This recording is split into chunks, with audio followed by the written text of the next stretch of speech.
Good morning. It's a little bit before 10 o'clock. I'm somewhere in the mountains south of Lava Beds National Monument in far, far northern California, not too far south of the Oregon border. And I'm making a couple of my English muffin breakfast sandwiches, and I wanted to show you a relatively new thing that I've got going on. So I got this little table. It's only about a foot square on top, but I open up my kitchen bin and put it on there, and that makes it really easy for me to access all my cooking utensils and supplies.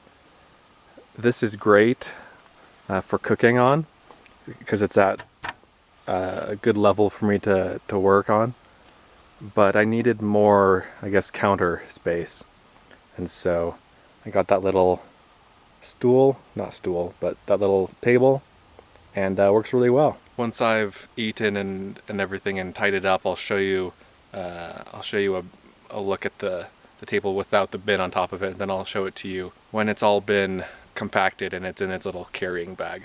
So here's the table. Again, not very big, both in surface area or height, but it's all aluminum except for these plastic corners and feet. So I could cook on here or put hot objects on here, and the surface here won't melt. And I'm really happy with it. My little blue chair that I use, it's also pretty low to the ground, and so I've found that I can be sitting here in front of the little table, and I can prepare meals on there if I don't want to use the hanging table. These are the pieces that it breaks down to. This is the tabletop, these are the legs, and then these are some stiffener bars to keep the surface of the table tight. Here it is when it's all packed up, pretty compact, and I'll show you where I store it. I just put it to the side of the shelf here, and it goes in this little spot next to my sleeping mattress. This has been a really nice little campsite. I like it. It's been very peaceful. I haven't seen any traffic go by on the little dirt road out there. I'm gonna head up to Glass Mountain now, see if I can find some boulders made of obsidian. At least that's what I think is up there. Alright, on the road again. I think it's about 5 miles to Glass Mountain. That's what the sign out on the main road said. So I'm driving next to this lava flow here, and I don't know if you can see it, but I can see shining obsidian. I can see it reflecting, at least I think it's obsidian. So that's a good sign. It means I'm on the right track. Looks like there's a trail right here. Maybe I'll park and go up there, see what I can find. Okay, definitely a path leading up the lava flow. This is kind of bizarre place. There's these big old trails that have been made up here, and sure enough, there is a lot of obsidian. Let's go a little bit further and see what I can find.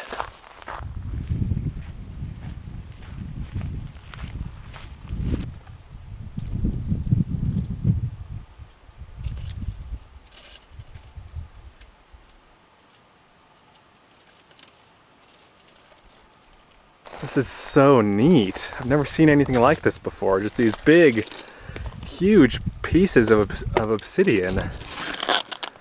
And this thing, this boulder, this is so neat. And there are obsidian shards and pieces all over the ground. Obsidian, of course, is the stuff that, well, one of the things that the Native Americans would make arrowheads and cutting tools out of. Oh, this is interesting. There's this hole, some snow at the bottom. Another line of obsidian out here. What a cool place.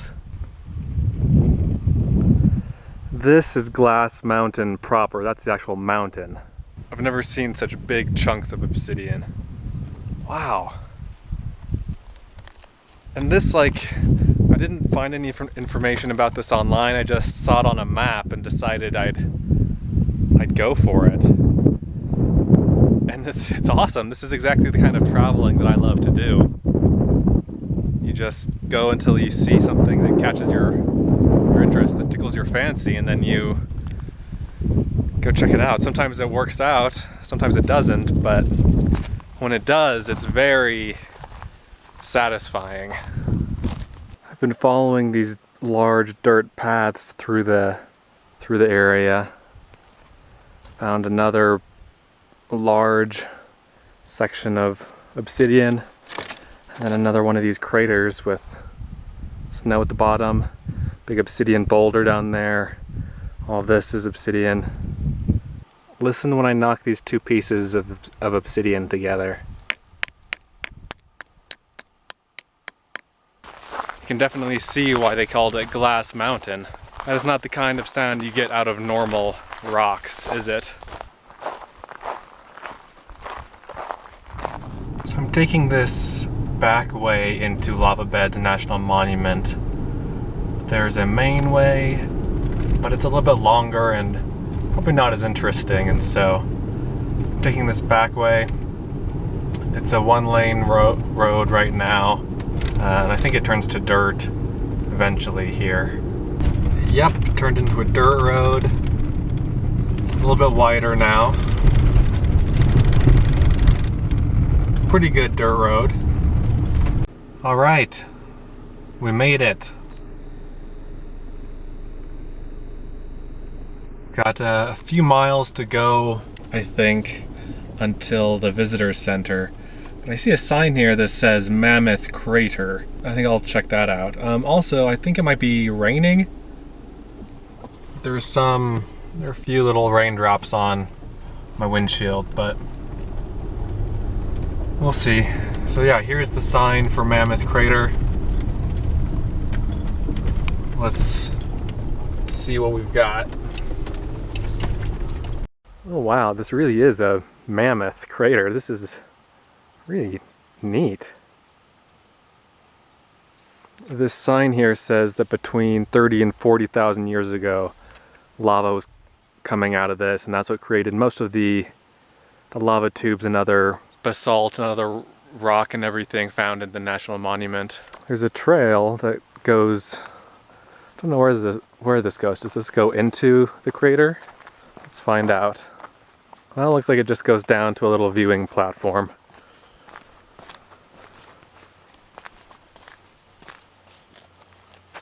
Very cool. It's pretty deep down in there. So I'm gonna go to the visitor center and get a map and figure out what I want to do today. It's about 12:30, so I've got a good, most of the day left. I know that caves are a big draw and a big feature in this national monument. I'll probably go into a couple of them, a couple of the easier ones, the easier, bigger ones where I can't really get lost and get stuck and never be found again.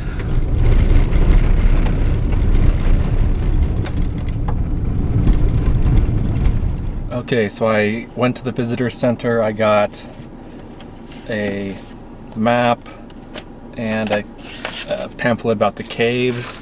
So there are lots of caves here. There are, probably 20 caves here that you can go explore. In the pamphlet here, they're sorted by least challenging, moderately challenging, and most challenging. I'm going to be doing one of the moderately challenging ones and then a few of the least challenging ones. The guy said that the moderately challenging one, the only moderately challenging part is that you have to climb down a ladder to get into the cave. Also, I don't think this camera is good in low light, so I don't know what I'll be able to show you. Probably not much at all, if anything. So don't expect a whole lot from me here.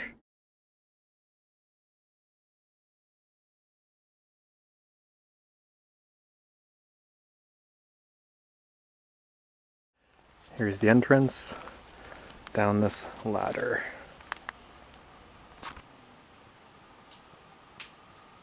Neat gold bacteria stuff on the ceiling in here.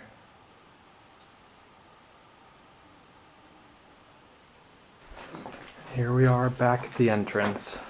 I was in there for about 15 minutes. So weird, it's just like these, it's like a giant worm made those tunnels. You just wander through them. They're, what they are is lava flow tubes. So the lava used to flow through those tubes. So there's this paved loop that you can drive that has, I don't know, a dozen different caves on it. And you can park at the pullouts along the side of the road and go to the cave that's there. Some of the caves are closed because of bat issues. There are bats there, but it looks like most of them aren't.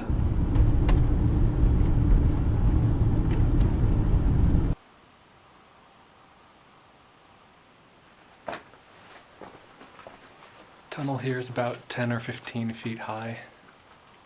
Definitely easier walking than the last one. The ground is much more even.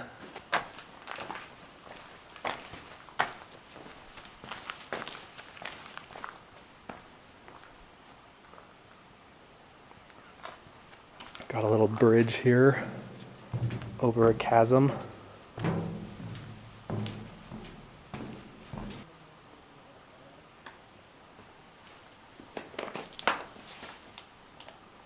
Bottomless pit.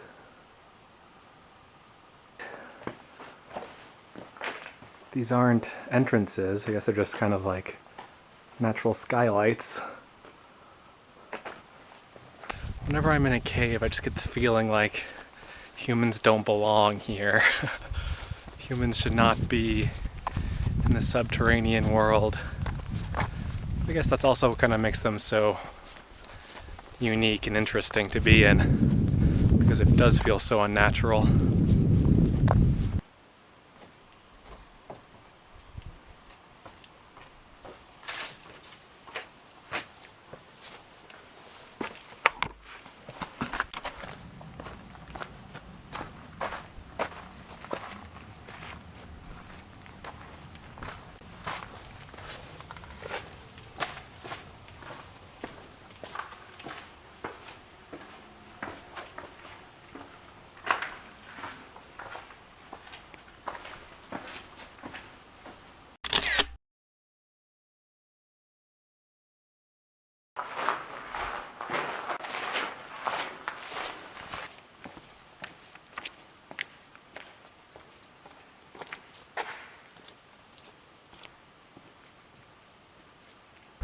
Alright, so right now I'm headed to these two caves, Symbol Bridge and Big Painted Cave. A bit of a hike is required to get to them. These caves are interesting because they have Native American rock art, pictographs to be more specific, painted on at the entrances to the caves, so should be interesting to see what they look like. Here's the entrance to Big Painted Cave. Here's a little spiel about it. Vision quests and other religious practices probably took place here. It is possible that much of the rock art found within this cave portrays the visionary images experienced during these spiritual quests. Alright, let's go down to the cave and see what we can find. Alright, here's a little bit. Right there, I don't know what it is. And some more down over here.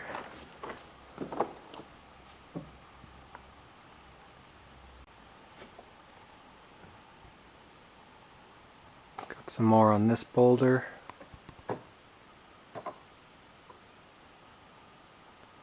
This one's faint, but you can see something over here. And then lots of lines over here. That was definitely interesting. Not a ton of pictographs and pretty faint, but it was fun to just kind of wander around those boulders there at the entrance of the cave and try to find the rock art. It's not marked, there are no signs or anything. There's a trail, so I just followed the trail, kept my eyes peeled, and then just kind of wandered around and looked at the boulders. I think the most interesting thing is that they were gray, painted on with the gray. I've never seen that before. Alright, I'm at Symbol Bridge. The sign said something pretty similar to the other sign. This area was sacred, could have been used for vision quests or coming of age ceremonies. And no one knows quite exactly what the symbols mean. Oh wow, these are much more vivid, aren't they?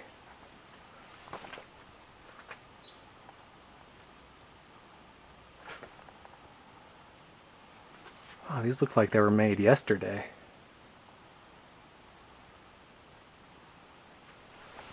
Here's my hand for scale. Oh wow, a lot more over here. Wow.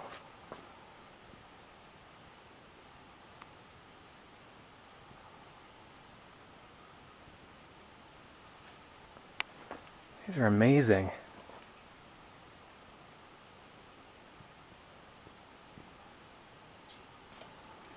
Got some more over here, including some red ones.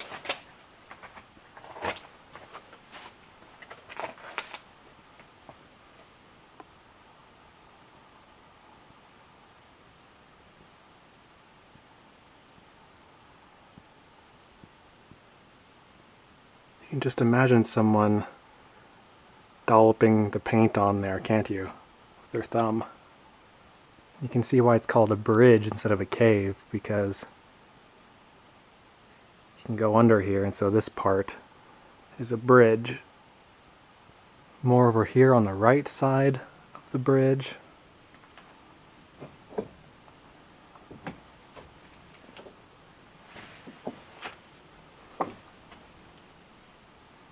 Isn't this amazing?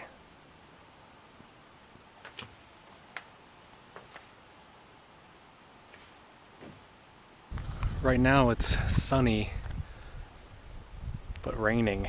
There are several terms for that. One is a sun shower, but another one is the devil is beating his wife. I'm not kidding, look it up. I'm now at the parking area for Fleener Chimneys.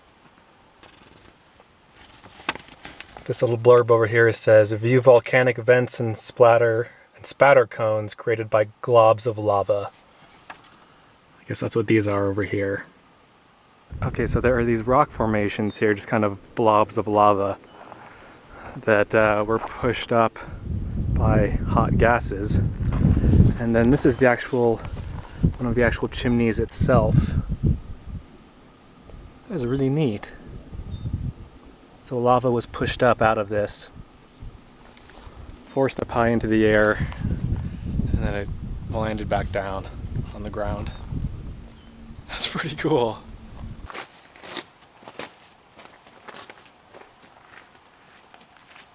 This one has a pretty uneven floor.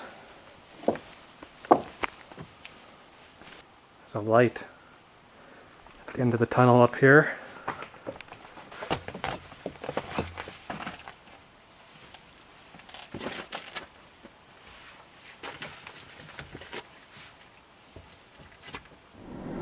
Alright, it's 5:40 p.m. I'm tired. I'm hungry. I'm gonna leave the National Monument the way I came in this morning, through the southwest on that dirt road. And I'm gonna camp over in that area in, that's all National Forest land, once you get outside of the National Monument boundary. So I'm gonna do that, and there's one more cave over in that area that I might stop by and see. Alright guys, I know it's been a long day, but let's try to squeeze in one more cave, the Heppe Ice Cave. Should be about a 10-minute walk out there. And it's another easy cave that may or may not have ice in it. Alright, let's see what we've got here. Yeah, sure enough, I can see the water down there. It's definitely not ice, but it is water.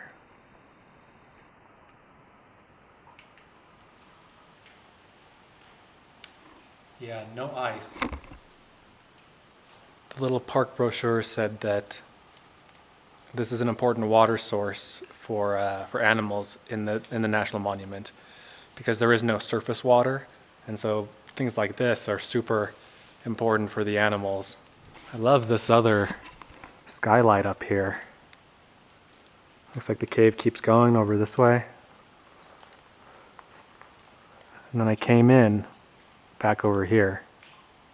All right, leaving the National Monument and entering Modoc National Forest. It's now 6:30. I am so tired. Oh man, it's been a long day. I don't know how enjoyable this was to watch, you know, the caves and everything, because I know I couldn't take very good video inside the caves, so I don't know how this video will turn out, but I hope at least some of the area was translated onto the video. This national monument is such a cool place. Like, this is my first time here, and it's so cool. Like, all the caves and everything, it's really neat. I think what I'm gonna do is make a page on my website that lists all of the caves that I went to today, and also what I thought about each one and which ones were especially worth visiting, so that if you go to Lava Beds National Monument, you'll at least have one more data point on which caves you should and maybe shouldn't go to if you're short on time. But yeah, so this is my campsite. The main road going in and out of the National Monument is way out here. And then I drove along this little side dirt road that goes out here. And then I saw this little side dirt road coming into this nice little campsite in the pines here. There's a fire pit. I'm not going to be making a fire. I think in all of these national forests that I've been to here in California, there's a fire ban, a campfire ban. You can have like a camp stove, but you can't have open campfires. I think that's the case in this national forest also. Even if it weren't, I'm too tired to build a fire, and it's too warm. It's about 80 degrees right now. But I'm gonna end the video here. I'm super tired. I'm extremely hungry. I've just been, you know, since breakfast this morning, just been munching on Cheez-Its, and so I'm really hungry. And I'm gonna finish eating the pasta salad and might have a sandwich or something on top of that. So thanks for watching. I hope you enjoyed the video. This was my last full day in California. I will spend part of the day in California tomorrow, and then I'll head into Oregon. So we've got that to look forward to. Thanks again for watching, and let me know if you have any questions.